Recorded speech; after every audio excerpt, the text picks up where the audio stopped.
Okay, hello, and welcome back to another Battalion Wars 2 modding video. Last time we did the Solar Empire, and this time we are going to be doing the Western Frontier. As I said before, we're going to be going through every army's units that you don't get to use. So, in this video, we won't have nearly as many as we had in the previous video, because the Solar Empire had a lot. The Western Frontier has a decent amount. Unfortunately, for the most part, I don't think it will be as interesting as the Solar Empire's units, but there is one that should be pretty cool to show off. And this video will probably be simultaneously disappointing, but also surprising to a lot of you. So let's start with the first mission, which we are going to go to this one. Obviously, the Western Frontier is not actually in this mission. The problem is most of the Frontier units that you don't get to use show up online. So in this video, since there's not a lot of interesting units, because you get to use pretty much all of Western Frontier's units in the first Battalion Wars, I am going to spice it up by showing online missions in single player. I basically converted some online missions into single player by making them just one player, and the other player, their army is just, there's no one controlling it. So this first mission is an assault mission. It's a beautiful day for combat here. And it's this one, the first assault mission you see. Let me quickly explain some things. There's no cutscene going on because I messed with the cutscene when I was trying to convert missions to single player. I didn't bother to go back and fix the cutscene afterwards. So this isn't, it's not like you have to break the cutscene in order to get them to work. But this was the first mission that I tried changing from assault to single player, so I messed with the cutscene. Cutscene is gone now. Try to ignore it.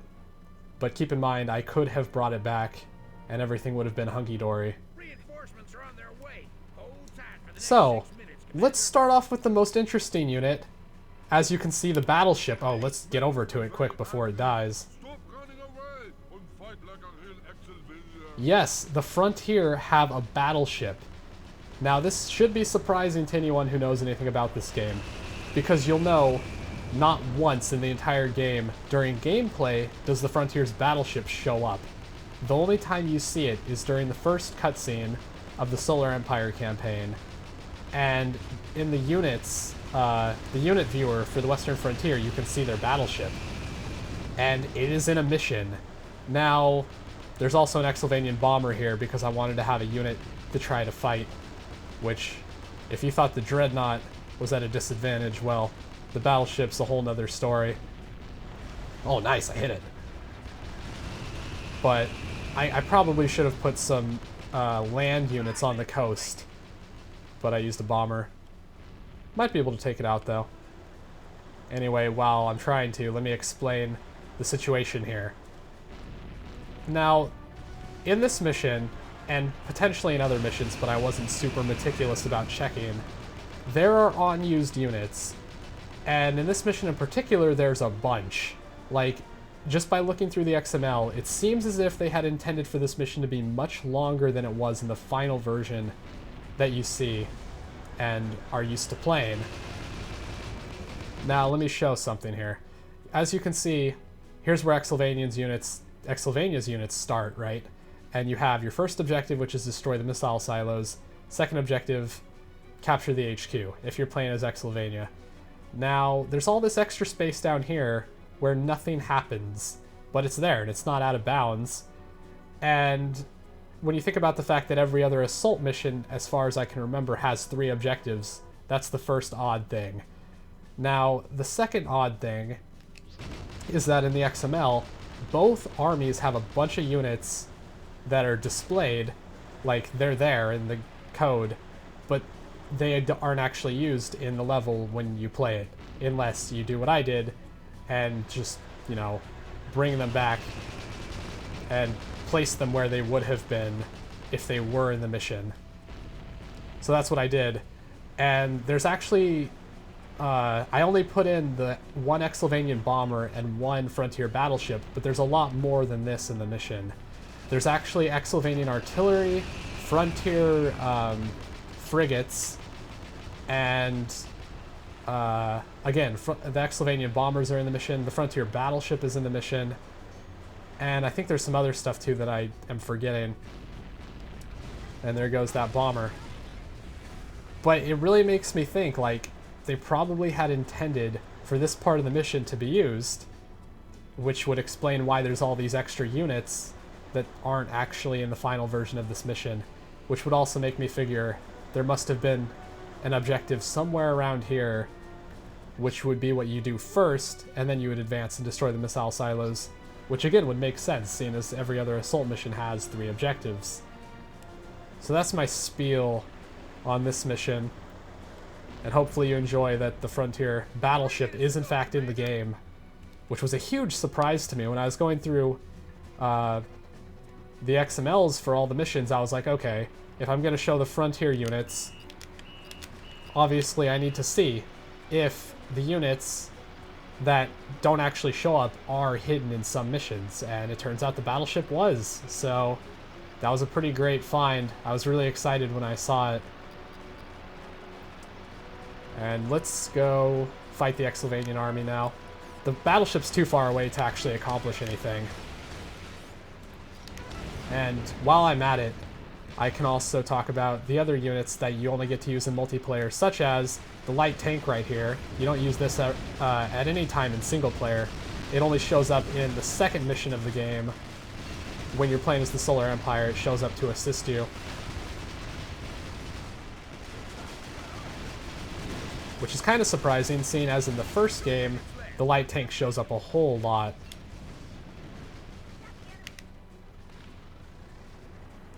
Then we have the anti-air vehicle, which also doesn't show up in any single-player missions. It only shows up online. And again, this isn't too exciting because I know, like, probably totally bored of the Frontier units after the first game because you get to use them a whole bunch there. And most of these units show up in multiple online missions, so not really a big deal. But I'm going to finish this mission because, again, not a whole lot to show for the Frontier that you haven't already seen. Except for the battleship, really. And I'll talk about the battle station and Strato Destroyer later, probably at the end of the level, because I know that's what everyone's eager to see. But prepare for disappointment because I have not really any good news regarding those units. This is the Flame Veteran.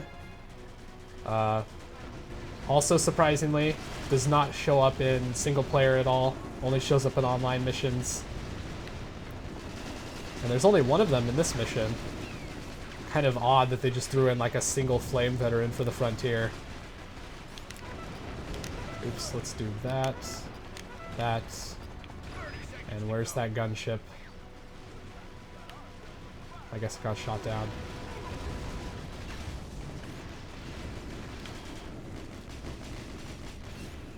Die. Obviously, it's impossible for Exylvania to win this because without a commander, there's no way the attacking army can accomplish anything. Unless possibly if you were to, I don't know, lure them over to you and have them destroy the missile silos, but that would be kind of dumb. And again, cutscene is broken, so that's the reason why the ending cutscene isn't here.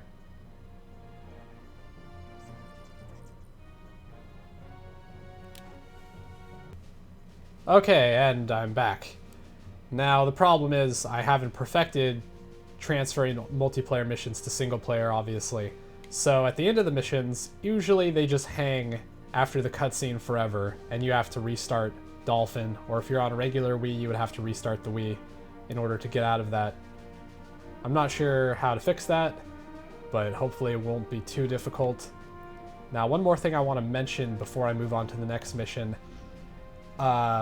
In terms of that online mission we were just talking about, it's actually also possible, this was something else I was thinking about, this is a bit more of a stretch than the theory of there being another objective, but it's also possible that the Frontier was actually going to be the attacker originally, because it wouldn't make sense for the defenders to have battleships, in my opinion, when, like, it would make sense for the attacker to have battleships if they're trying to support troops moving up along the beach, right? But for the defender to have battleships, it seems like it would just be spawn kill city on the Exylvanian units trying to move up.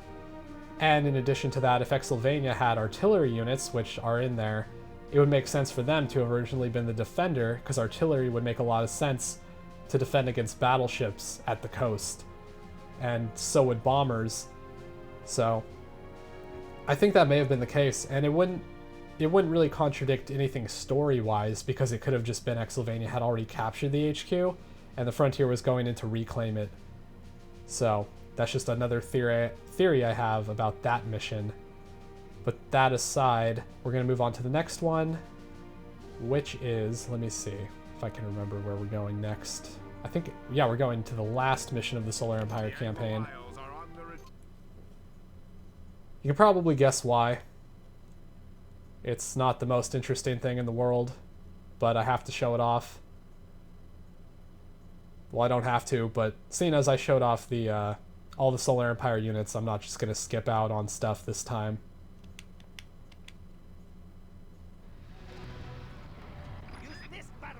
We'll skip this. Yep. Frontier Naval Transport. And I think this is the only time it shows up in the game. Which is pretty interesting that they made a Frontier Naval Transport for one mission when they could have just used Solar Empire Naval Transports with Frontier grunts in them. And I don't think anyone would have cared. So since I can't do anything, I'm just going to try to make my way through this minefield of RPG towers and bombers without getting destroyed. And we'll see if it's possible. These things can take a hit, but those RPG towers do a lot of damage. So, and there's that lovely graphical glitch up there in the sky again. It seems to happen most often in naval, when I'm playing as a naval unit. Not sure why. Oh, my frigate just went out of follow mode. Let's keep moving. Not anything I can do about that, so literally the only thing you can do is just run from everything. And that artillery unit sees me. Crap.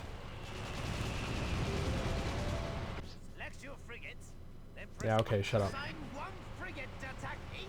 Unfortunately, even if I make it to the coast, I'm not going to be able to do anything, because I need to take out all of those RPG towers and artillery units in order to complete the primary objective at this part. So I can't do anything. And I can't even land.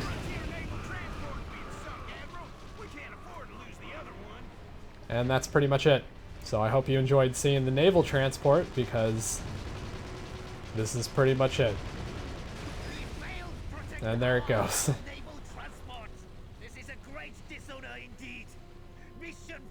I guess if you ever wondered what happens when you fail that, there you go.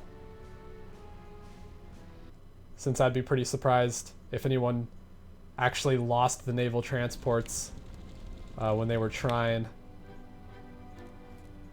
Alright, so that's that. Naval transport done. Next mission. The next one's more interesting, I promise. I'm just trying to remember which one I used for it. This one. This is another multiplayer mission. This time it's a skirmish mission that I made single player. So far, I think in this... Actually, wait, let me think. Yeah. I was trying to remember which missions I switched from multiplayer to single player, and I actually did at least one for assault, skirmish, and co-op. Changed to single player. So. Good morning, Commander. I'm supplying you with a naval battalion consisting of submarines, a frigate, and a dreadnought. And this is Exchange of Fire, I think it's called. This is actually one of my favorite skirmish missions. Mainly because you get to use a whole bunch of naval units and dreadnoughts, which is just plain cool. Now let me start by saying, again, this has its flaws. I haven't worked out any of the bugs that go along with changing a mission from multiplayer to single player. So for some reason, the Frontier starts out with 778 points, and they can't gain any additional points, but Exylvania can gain additional points. Don't ask me why, because I don't actually know. I literally just did exactly what I did for the Assault mission to change it to single player, and this was the result. I'm actually pretty impressed it works at all. But we're going to go try to destroy those naval guns and see how that works out for us. Obviously, all of the units in this mission are Frontier units that you don't get to use in single player. We have submarines, frigates, and a bomber, and of course a dreadnought. Really nice of them to add all these Frontier units that you don't see in single player just for multiplayer.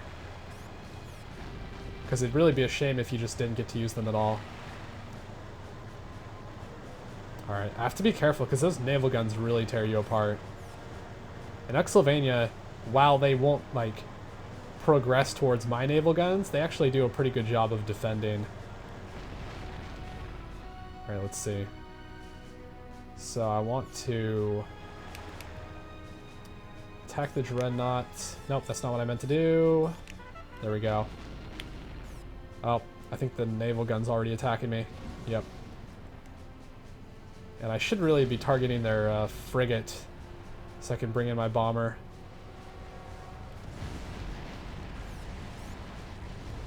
Alright, that's sunk. Yeah, look at how much... Oh my god, look at how much damage those naval guns do. And by the way, in case you're wondering, no, I'm not going to be showing off the naval guns in this mission. Because... Oh, there I go. Let's see if I can take down that bomber before I get blown up. I'm not going to show off the naval guns because, one, that would have been a big pain, and I didn't feel like doing that, and two, I will have another chance to show them later on. Because when I get to what I've decided is... Oh, let's use my bomber.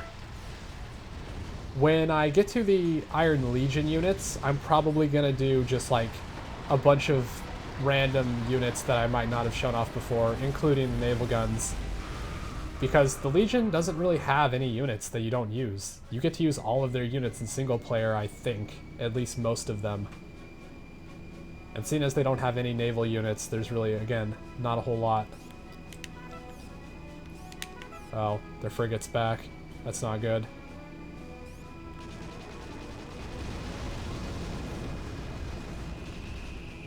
And yeah, here we have the bomber. Another unit that we saw plenty of in the first Battalion Wars, but only shows up online in the second game. And yeah, the Iron Legion video will probably be a few Iron Legion units that only show up online, and then just some turrets. Probably the, whatever those, the siege guns, I guess, which are basically the same as naval guns. And we destroyed a naval gun. Let's see if we can take them both out. I'm surprised the frigate hasn't noticed me. It usually takes me out pretty quickly. Well, now it's going to, because I just flew over it.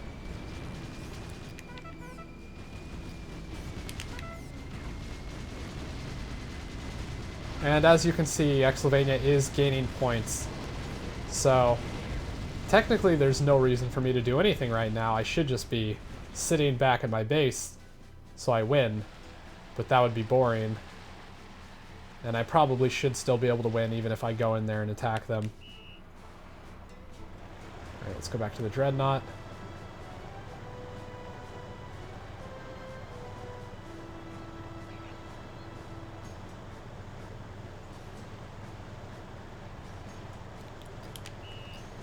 As far as this mission goes, I've heard some things about it, like, I think some people don't like it because they don't like the design of it.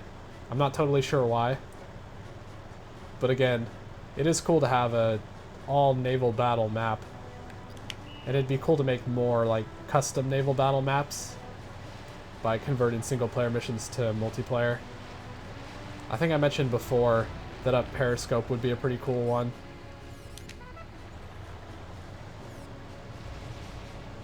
Let's get rid of that frigate. See, like, look how easy it is to juke out when the enemy, like, uses their lock-on. You just swerve back and forth right at the right time, and then their shots will go right by you. So if you're playing against someone who's pretty skilled, you'd probably want to not use your lock-on and just try to attack without it.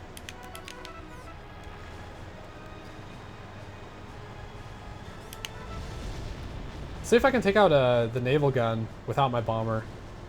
Super dangerous, considering how much damage it does to you. I don't even think that was a direct hit.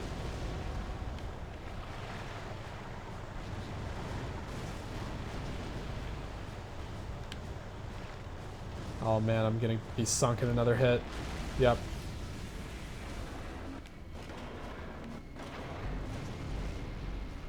Alright, let's get out of here. Actually, let me switch to the bomber. Should be able to take this out before I go down. Yes. Enemy naval guns have been destroyed. No, I'm gonna go down. Dang it.